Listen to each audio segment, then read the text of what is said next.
Let's start with the top stories of the day. Niger's junta has given permission to Mali and Burkina Faso to deploy their troops in its territory. This is in case the West African bloc ECOWAS decides to take military action against Niamey. Niger's coup leader, General Abdourahmane Chiani, says the army will not bow down to any international pressure. Russian President Vladimir Putin sent his condolences to the family of Wagner chief Yevgeny Prigozhin yesterday. He addressed the nation and spoke about his association with the Wagner chief. Putin said, and I quote, I knew Prigozhin since the early 1990s. He was a complicated man and a talented businessman. The U.S. Department of Defense dismissed reports that said a missile was used to shoot down the Wagner chief's plane. A Pentagon spokesperson said they were verifying reports that Prigozhin was indeed on the aircraft. Remember, reports came in yesterday that said the Wagner chief was on the passenger list of a plane that crashed. Russian officials claim Prigozhin was killed in the crash. However, no further evidence has been disclosed. The U.S. Chief of Staff has confirmed that Ukrainian pilots will train on F-16 jets in America. He said, and I quote, a special training program will begin shortly. This comes just days after Kyiv secured F-16 jets for its forces. NATO members Denmark and the Netherlands have agreed to transfer the jets to Ukraine. Former U.S. President Donald Trump was booked at a jail in the American state of Georgia. Trump was charged on more than a dozen felony charges for trying to illegally overturn his loss in the 2020 presidential election. He spent 20 minutes in the jailhouse where authorities took his mugshot. After completing the booking process, Trump was released on a bond worth $200,000. Indian Prime Minister Narendra Modi met Chinese President Xi Jinping on the sidelines of the BRICS summit in South Africa yesterday. The two leaders discussed the disengagement between their troops along border regions. Both leaders called for the normalization of ties and the de-escalation of hostilities. India and China have been engaged in a border standoff since 2020. Meanwhile, Indian Prime Minister Narendra Modi arrived in Greece today. During his day-long visit, he will meet his Greek counterpart along with key business persons. This is the first visit by an Indian Prime Minister to the European nation in over 40 years. The Greece visit comes after he attended the BRICS summit in South Africa. The Indian Space Research Organization, or ISRO, released a video of the moon's surface. The video was captured by the Chandrayaan-3 lander during its descent on Wednesday. The video also includes the moment the lander touched down near the south pole of the moon. ISRO announced that the Lunar Exploration Rover has left the lander and has begun operation successfully. Students and teachers protested in the South Asian nation of Pakistan. This was in the northwestern region of the country. They demanded better facilities and transport infrastructure. The protests come after a cable car was stuck 900 feet in the air with students and a teacher inside. The terrifying incident happened when one of the cables snapped. However, Pakistani officials were able to successfully rescue all on board the cable car. Thousands of people took to the streets in Argentina's capital, Buenos Aires. Protesters demanded support from the government amid skyrocketing prices. Argentina is grappling with annual inflation that now sits at 113%. This has plunged some 40% of the population below the poverty line. At least 14 South Korean students were arrested for storming the Japanese embassy in the South Korean capital, Seoul.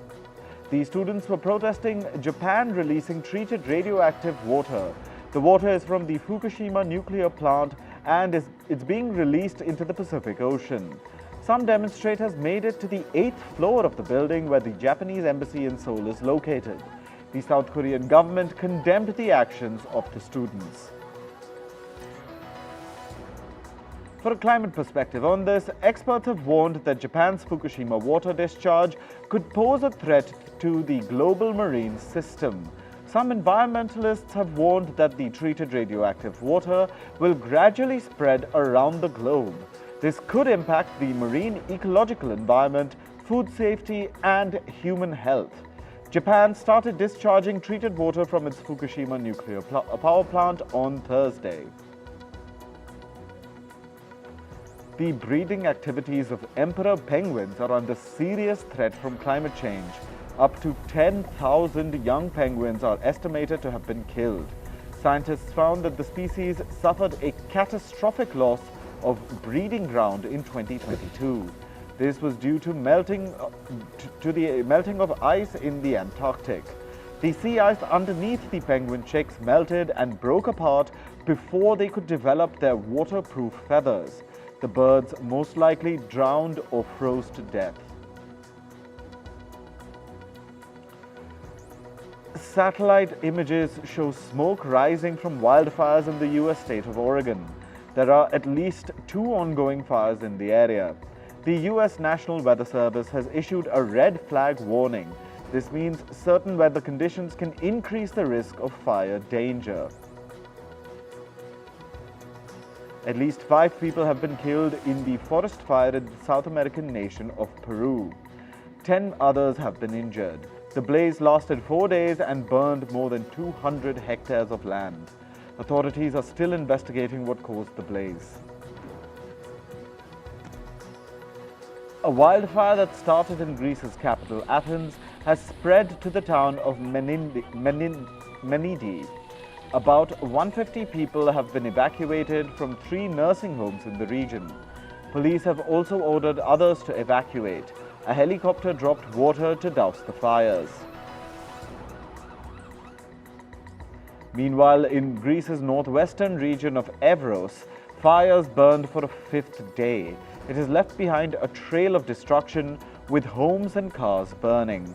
Several hundred people have fled their homes nationwide since fires erupted in Greece.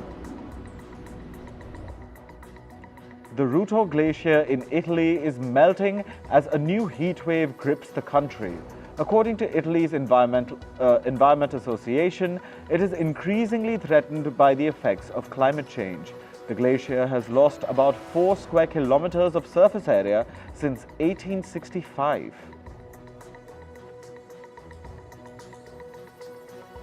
Scorching temperatures in southern France could mean less but higher quality wine. Winemakers say that the heat could burn the grapes a little. The right temperature will preserve the grape's aroma. This can help create a special wine. China is ready to strengthen its cooperation with Namibia. This is in various fields, including clean energy. President Xi Jinping said he will encourage Chinese enterprises to invest in Namibia. He said this during a meeting with his Namibian counterpart on the sidelines of the BRICS summit. On to business and tech news. The U.S. Justice Department has sued the Elon Musk-owned rocket and satellite company SpaceX. This is for allegedly discriminating against asylum recipients and refugees during hiring. The lawsuit alleges that SpaceX routinely discouraged asylum recipients and refugees from applying for jobs at the company. It also refused to hire or consider them because of their citizenship status.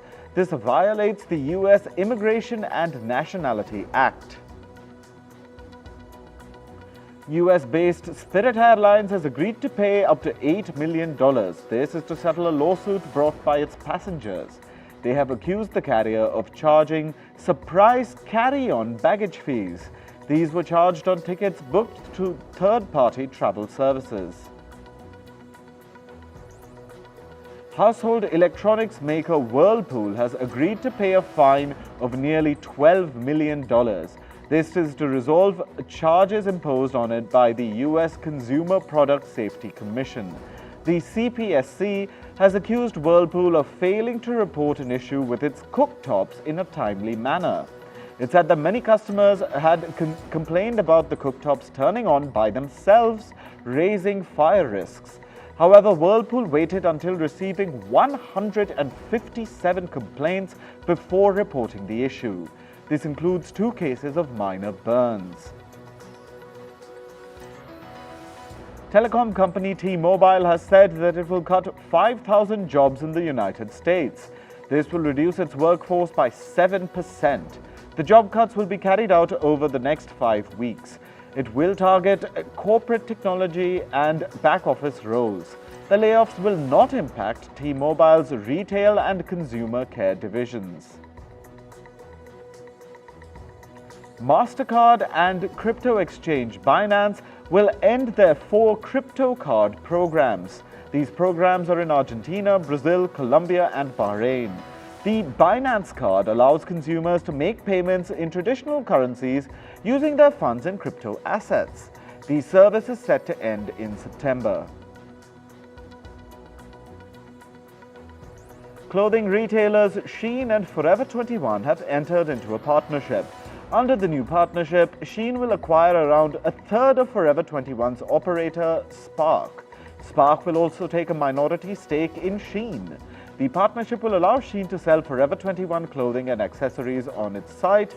Meanwhile, Forever 21 will sell Shein merchandise in its physical shops in the US.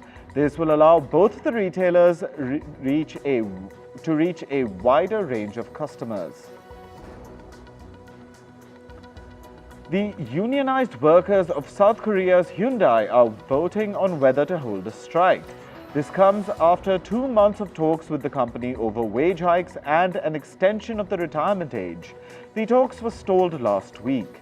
If approved, this would mark the first strike in 5 years related to wage negotiations at Hyundai. Canada's corporate ethics watchdog has opened investigations into Walmart and Hugo Boss. It will look into the Canadian units of both the companies. The agency is probing allegations of forced labor within their supply chains in China's Xinjiang region. Last year, the UN said that China's treatment of Uyghurs in its Xinjiang province may constitute crimes against humanity. Canada's communications regulator has said it will start setting up a new framework. This is to initiate negotiations between news organizations and internet giants. They will discuss strategies on how to implement the country's new news laws. Canada's Online News Act makes it mandatory for internet giants to pay news companies for displaying their content. However, internet companies have complained that the law is not conducive to their business. Social media giant Meta has already ended news sharing on its platforms in Canada. Social media giant Meta Platforms is shutting down Messenger LITE for Android devices. Messenger LITE is a lightweight and stripped-down version of Facebook Messenger. The app has been removed from the Google Play Store for new users. For current users, it will no longer be available after September 18th. Moving to sports. In cricket, Pakistan won against Afghanistan by 1 wicket in a nail-biting finisher yesterday. Afghanistan won the toss and chose to bat first. They scored 300 runs in their innings. Pakistan chased down the score with 1 ball remaining and a wicket to spare. Pakistan have already sealed the 3-match ODI series 2-0. The last match will be played tomorrow in Colombo. In football, FIFA has launched disciplinary actions against Spain's football chief Luis Rubiales. In a statement, FIFA said, and I quote, "The events may constitute violations of Article 13, paragraphs 1 and 2 of the FIFA Disciplinary Code." This comes after Rubiales kissed Spain's Jenny Hermoso at the Women's World Cup. The incident happened during the official post-match ceremony after Spain won the final. It has triggered outrage among fans. The Spanish government has demanded that Rubiales resign. Rubiales is on the verge of losing his job. He's planning to resign amid all the backlash. The pressure mounted after FIFA's intervention into the kissing controversy. Hermoso, the Spanish player who he kissed, also said such acts should be penalized.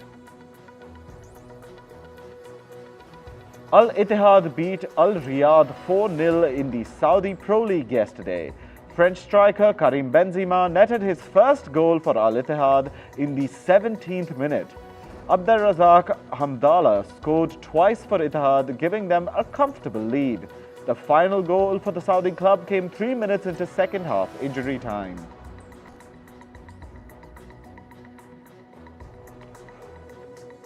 Spanish centre-back Aymeric Laporte has left the English Premier League club Manchester City.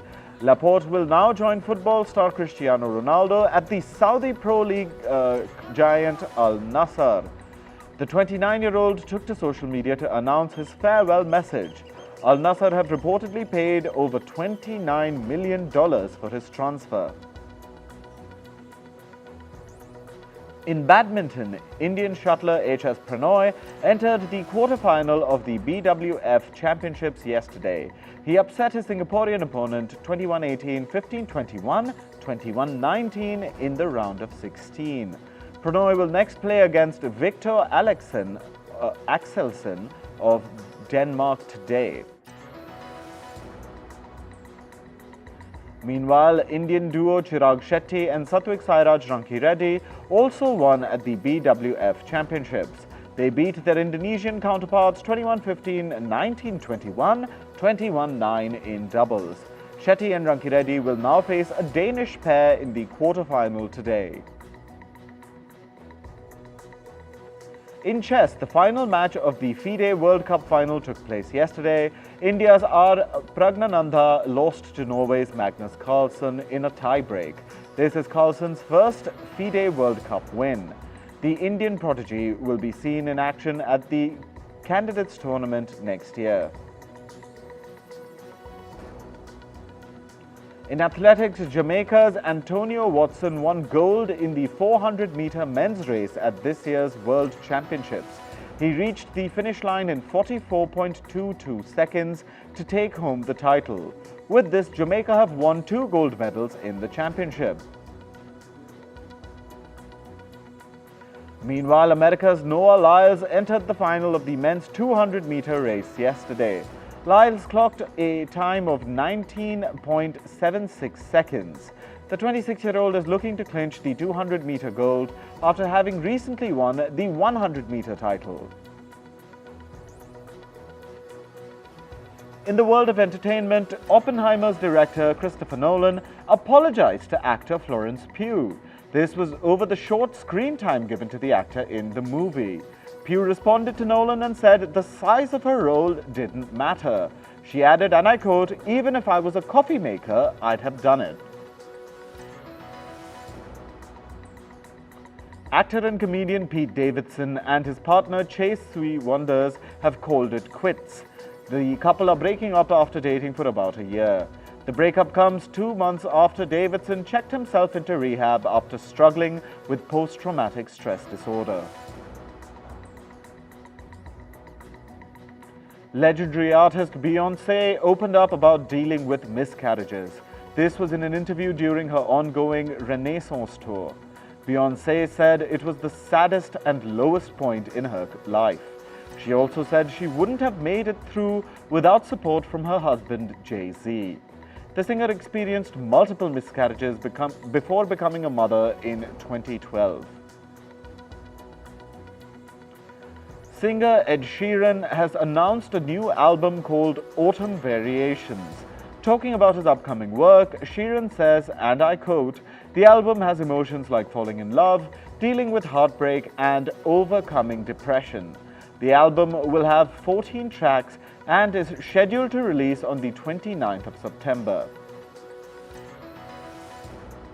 Singer Dua Lipa has revealed that she is working on a new album. In a recent interview, Dua Lipa was asked about her idea of motherhood. To this, she responded, and I quote, "The only baby I'm thinking about is my new album."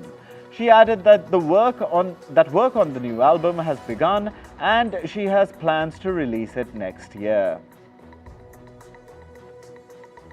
Singer Olivia Rodrigo's hit song Bad Idea, Right?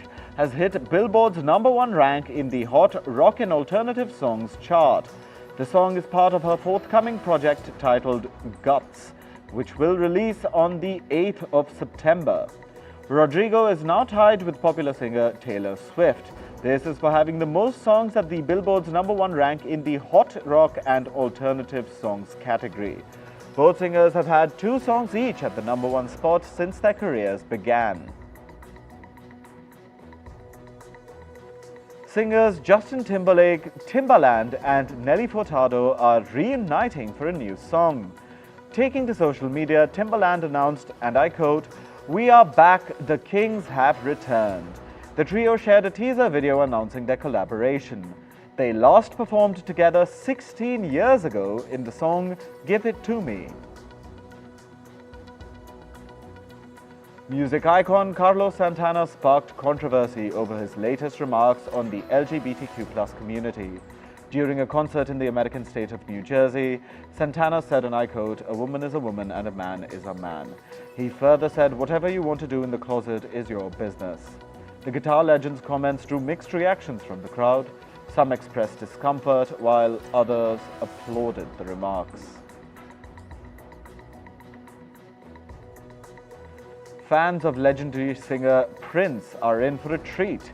The singer's 1991 album titled Diamonds and Pearls is getting a new expanded reissue. This will include 47 unreleased tracks by the late artist. The reissue also comes with a 120-page book of photos and essays.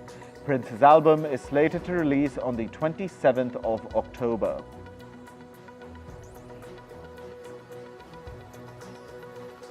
Comedian Andy Kaufman received a posthumous star on the Hollywood Walk of Fame yesterday. Kaufman's younger brother and fellow actors spoke at the ceremony about the comedian's life and influence. Kaufman's unique brand of comedy made him a standout in the comedy club world. He's known for his onstage impressions of former presidents, actors, and, most notably, his signature reenactments of the king of rock and roll, Elvis Presley. Kaufman died of lung cancer in the year 1984.